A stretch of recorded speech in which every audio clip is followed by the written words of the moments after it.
शिवाजी के पकड़े जाने की खबर सुनकर सिद्दी मसूद और बाकी सरदारों की जान में थोड़ी जान आई। अब शिवाजी राजे सिद्दी मसूद के शामियाने में उसके और बाकी आदिल शाही सरदारों के सामने थे। ये वही शिवाजी है जिसको औरंगजेब शिकस्त नहीं दे सका, जिसे अफजल खान भी नहीं पकड़ सका। उसे करनूल के सिद्दी मसूद ने पकड़ लिया है। सिद्दी मसूद अभी भी शिवाजी को पकड़ने की खुशी रोक नहीं पा रहा था, लेकिन शिवाजी के चेहरे पर वही शांत मुस्कान थी जो अब वहां खड़े सैनिकों और बाकी सरदारों को थोड़ा अजीब लग रहा था। इसके अलावा ये बात भी थोड़ी रहस्यपूर्ण लग रही थी कि इतने कम सैनिकों के साथ आखिर शिवाजी राजे भागने की कोशिश क्यों करेंगे। कहीं ये कोई नई चाल तो नहीं, कहीं ये मात देकर भाग निकलने के लिए बिछाई गई कोई बिसात तो नहीं। तो क्या अब हम इसे मार दें सरदार? एक सैनिक ने सिद्दी मसूद से पूछा। अरे नहीं बेवकूफ, इतनी जल्दी नहीं। अभी हम इसे बीजापुर ले जाएंगे, बड़ी बेगम के सामने पेश करेंगे और उन्हें बताएंगे कि जो काम उनके बड़े बड़े सरदार नहीं कर सके वो काम मैंने किया है। वो काम करनूल के सिद्दी मसूद ने किया है। सिद्दी मसूद ने हंसते हुए कहा। शामियाने में खड़े सभी सैनिक शिवाजी राजे का मखौल उड़ाने के अंदाज में हंस रहे थे। तभी शिवाजी ने गरजते हुए कहा, मसूद, अगर मेरे हाथ में ये बंधन नहीं होता और इसकी जगह एक तलवार होती ना, तो मां भवानी की कसम अभी तुम्हें ये पता लग जाता कि कौन किसको कहां लेकर जाने वाला है। शिवाजी की वो दहाड़ सुनकर एक पल के लिए सभी सैनिक और यहां तक कि खुद सिद्दी मसूद भी सहम गया था, लेकिन उस 2 पल के सन्नाटे के बाद फिर से आदिल शाही सैनिकों से भरा वो शामियाना हंसी से गूंज गया। लेकिन शिवाजी राजे की इस ललकार को सुनकर सिद्दी मसूद भी गुस्से में आ गया। वो किसी भी कीमत पर शिवाजी राजे को नीचा दिखाने वाला कोई भी मौका नहीं छोड़ना चाहता था। हमारे बीच, हमारे 10,000 सैनिकों के बीच खड़े होने के बाद भी इतनी अकड़? अरे तुझे ये भी लगता है कि अब भी तू निकल भागेगा?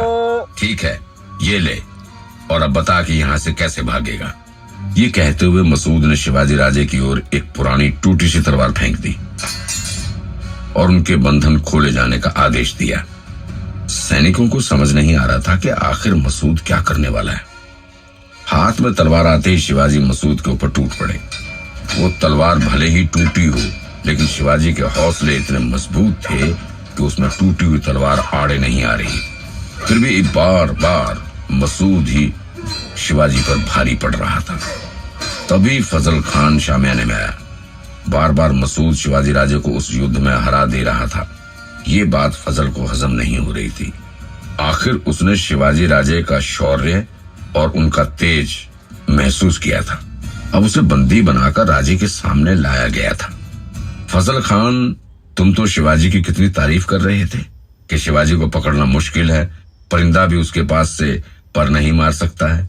लेकिन ये शिवाजी, ये तो मेरे सामने टिक भी नहीं पा रहा है। देखो, ये तलवार भी ढंग से नहीं पकड़ पा रहा है।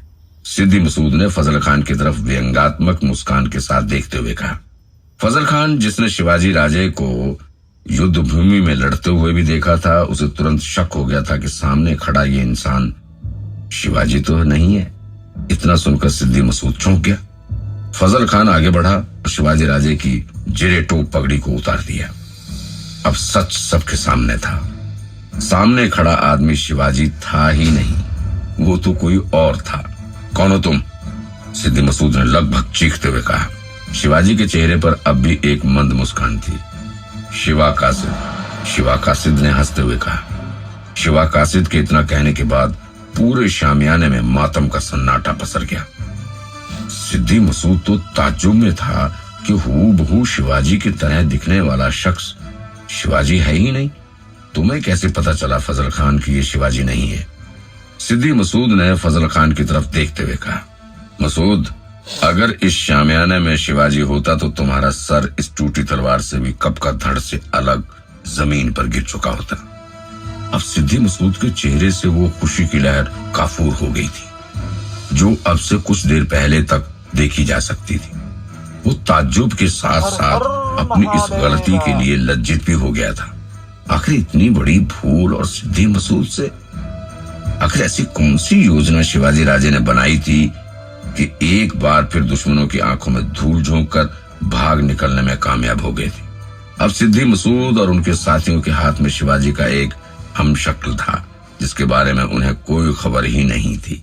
असल में पन्हाड़ा किले के घिरने के बाद बाजी प्रभु देशपांडे ने शिवाजी की तरह दिखने वाले एक वीर योद्धा शिवा कासिद को शिवाजी राजे के पास भेजा था। राजे, आपकी जगह पर मैं सिद्धि मसूद के सामने जाना चाहता हूँ और मेरा हुलिया भी आपसे मेल खाता है, तो कोई मुझे पहचान भी नहीं पाएगा। शिवा कासिद ने राजे को सजदा करते हुए कहा, नहीं शिवा, इस काम में बहुत खतरा है और मैं अपने कारण किसी और योद्धा की जान को जोखिम में नहीं डाल सकता हूँ। हमारे सभी योद्धाओं की जरूरत अभी स्वराज को है, मां तुलजा भवानी को है, शिवाजी राजे ने कहा। लेकिन राजे, आपका जीवन स्वराज के लिए बेहद जरूरी है। हमारे जैसे दीपक तो इस स्वराज की लड़ाई में जलते बुझते रहेंगे, लेकिन आप जैसे सूर्य को चमकते रहना ज्यादा जरूरी है। नहीं शिवा, हम ऐसे ही अपनी जान की कुर्बानी नहीं दे सकते हैं, हमें कोई और रास्ता खोजना होगा, शिवाजी राजे ने कहा। शिवाजी राजे शिवा कासिद को अपनी जगह पर भेजने के लिए बिल्कुल भी तैयार नहीं थे और वे किसी और योजना पर काम कर रहे थे ताकि किसी की भी जान ना गंवानी पड़े, क्योंकि शिवाजी राजे जानते थे कि एक बार सिद्धि मसूद के सामने जाने का मतलब है कि जान भी जा सकती है। लेकिन शिवा कासिद पीछे हटने को तैयार नहीं थे। स्वराज के इस यज्ञ में वो अपने लहू की आहुति देने को एकदम तैयार खड़े थे। अगर मेरा जीवन आपकी रक्षा के लिए काम नहीं आ सकता तो मेरे जीवन का क्या ही मतलब है राजे, मैं अपने जीवन को यूं ही खत्म कर लेता हूँ। ये कहते हुए शिवा कासिद ने अपना हाथ अपनी तलवार की तरफ बढ़ा दिया। शिवाजी राजे असमंजस में थे, लेकिन अंततः वे तैयार हो गए। इसके कुछ देर बाद बाजी प्रभु के साथ शिवा कासिद एकदम शिवाजी राजे की ही तरह की साज सज्जा करके उनके सामने आए। एक बारगी तो शिवाजी राजे भी हैरान रह गए कि आखिर ये कैसे संभव हो पाया है। शिवा, इस मातृभूमि और स्वराज की रक्षा के लिए हमारा लहू कुछ भी नहीं है, लेकिन हमें अपना लहू यूं ही नहीं बहाना होगा। ये कहते हुए शिवाजी राजे ने शिवा कासिद की मुट्ठी में एक पुड़िया रख दी। दरअसल शिवाजी राजे जानते थे कि सिद्धि मसूद के सैनिकों के हाथों पकड़े जाने पर मौत का सामना करने के लिए तैयार रहना होगा और इसके लिए तैयार रहने की जरूरत है। इसलिए शिवाजी ने शिवा कासिद के हाथों में एक खुजली वाले पाउडर की पुड़िया दी थी ताकि ऐसे समय में उसका इस्तेमाल किया जा सके। अब शिवा कासिद ने उस पुड़िया का इस्तेमाल अपने पास खड़े एक सैनिक पर किया और भागने के लिए शामियाने के दरवाजे की तरफ दौड़ा। उस पुड़िया में रखे पाउडर की वजह से वहां अगल बगल खड़े सैनिक और यहाँ तक कि फजल खान भी परेशान हो गया, क्योंकि उसकी वजह से अचानक ही उन सबको तेज खुजली शुरू हो गई थी। या अल्लाह, इस काफिर ने ये कौन सी मुसीबत उड़ेल दी है हमारे ऊपर, फजल खान ने कहा। पकड़ो इस काफिर को, मार डालो इस बहरूपिये को। पूरे शामियाने में ये आवाजें गूंज उठी। इसके बाद वीर मराठा शिवा कासिद ने एक सैनिक की तलवार खींचकर मोर्चा संभाल लिया और काफी देर तक सिद्धि मसूद और उसके सैनिकों से युद्ध करने के बाद आखिरकार दुश्मनों के झुंड ने शिवा कासिद को घेर लिया और मौत के घाट उतार दिया। थोड़ी देर चली इस लड़ाई में ही शिवा कासिद ने पूरे शामियाने में खड़े सैनिकों को नाकों चने चबवा दिए थे। अब सिद्धि मसूद के सैनिक और घबराए हुए थे। या अल्लाह, वो शिवाजी के बहरूपिये ने जब इतनी तबाही मचा दी तो शिवाजी तो और भी खतरनाक होगा, सिद्धि मसूद ने चीखते हुए कहा। ये सोचकर सिद्धि मसूद समेत सारे सैनिक और भी सहम गए थे। लेकिन सिद्धि मसूद अब ये सोच रहा था, उसके हाथ में एक बहरूपिया पकड़ाकर आखिर शिवाजी राजे गए कहाँ। शिवा कासिद के साथ बनाई हुई इस योजना ने शिवाजी राजे को इतने समय की तो मोहलत दे ही दी थी कि वो पन्हाड़ा किले से विशालगढ़ के रास्ते में काफी दूर निकल जाए। दरअसल इस मिली मोहलत का फायदा उठा शिवाजी अब घोड़खिंड के पास पहुंच गए थे। घोड़खिंड से विशालगढ़ बस कुछ ही दूरी पर था और ये इतना संकरा रास्ता है कि एक बार में एक ही सैनिक निकल सकता है। और घुड़सवारों को निकलने में तो और भी मुश्किल हो सकती है। शिवाजी और उनके 600 सैनिक अब उसी घोड़खिंड के पास पहुंच गए थे। यहाँ से विशालगढ़ पहुंचने से पहले शिवाजी और उनके सैनिकों को घोड़खिंड का वो दर्रा पार करना था, लेकिन उसे पार करना इतना आसान नहीं था। शिवाजी राजे के सैनिक अब थक भी चुके थे और वे हार मान रहे थे। तभी शिवाजी राजे ने अपने सैनिकों की तरफ मुखातिब होकर उन्हें संबोधित करना शुरू किया।